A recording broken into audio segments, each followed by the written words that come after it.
Assalamualaikum warahmatullahi wabarakatuh. Hai semuanya. Apakah kalian tahu apa sih yang dimaksud dengan advokasi?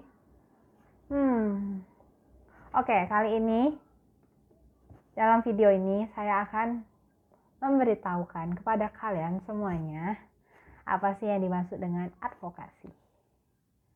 Advokasi adalah suatu bentuk tindakan yang menghasilkan pembelaan, dukungan, maupun rekomendasi secara aktif.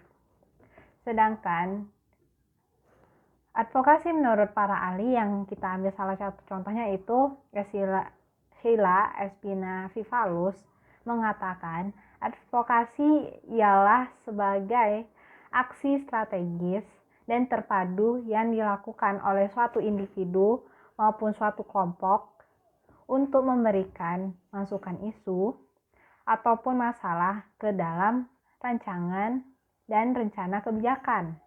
Jikalau kita ingin melakukan advokasi, maka kita harus melewati 8 proses berikut ini.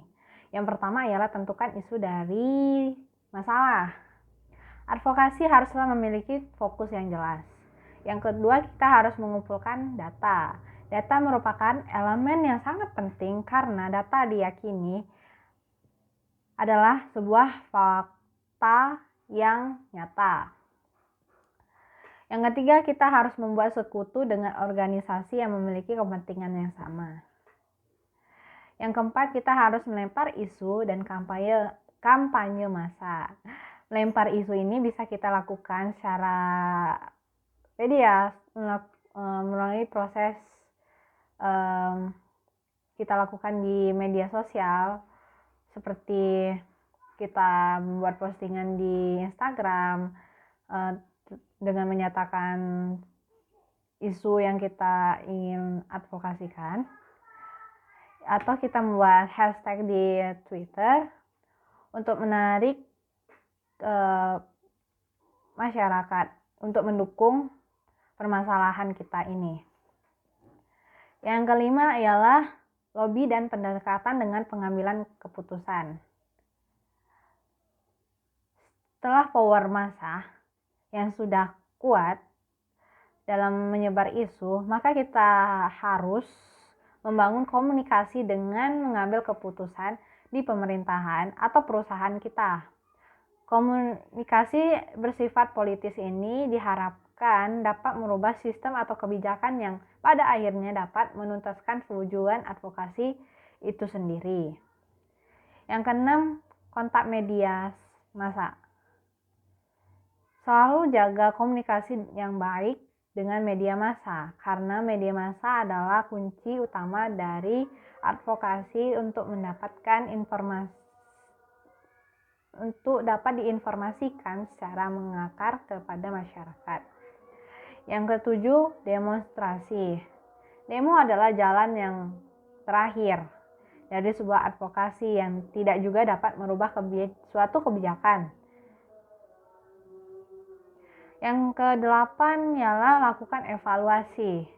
Advokasi tidak selalu merta berhasil untuk merubah suatu kebijakan. Jika gagal dalam suatu advokasi, lakukanlah evaluasi untuk menentukan langkah apa selanjutnya yang dapat kita ambil untuk merubah suatu kebijakan. Jika advokasi tersebut berhasil, tetap lakukan evaluasi, karena sesungguhnya evaluasi tidak hanya bertujuan untuk membahas kekalahan semata, tetapi juga untuk menjaga suhu kemenangan. Jenis-jenis atau model dari suatu advokasi, menurut Satrio Aris Munandar mengatakan bahwa ada 3 model atau jenis-jenis dari advokasi. Yang pertama adalah advokasi diri, yaitu advokasi yang dilakukan pada skala lokal dan skala pribadi atau skala kecil.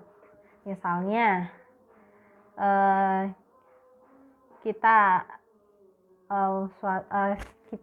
atau saya seorang mahasiswi yang tiba-tiba nilai saya jelek, padahal saya telah mencukupi syarat-syarat yang ditentukan oleh pihak universitas seperti melaksanakan tugas, ujian tengah semester saya ikut, UAS juga saya ikut, tetapi tetap saja nilai saya itu tidak di bawah standar yang telah ditentukan oleh pihak universitas. Maka dari itu, saya berhak dong untuk melakukan sebuah advokasi untuk mencapai atau menemukan kejelasan dari atau klarifikasi dari pihak UNIF dan saya mendapatkan hak saya. Seperti itu. Yang kedua ialah advokasi kasus. Advokasi kasus ini dilakukan sebagai proses konseling orang atau suatu kelompok yang belum memiliki pembelaan diri dan kelompoknya. Yang ketiga adalah advokasi hukum.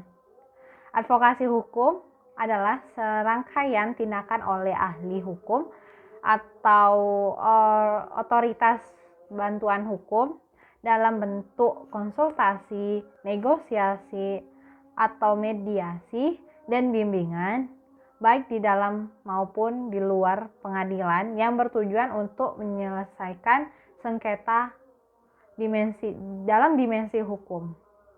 Baik, itu saja yang saya dapat jelaskan dan saya sampaikan. Semoga ini bermanfaat dan menambah wawasan kalian semuanya. Dan saya ucapkan terima kasih. Assalamualaikum warahmatullahi wabarakatuh. Dah semuanya.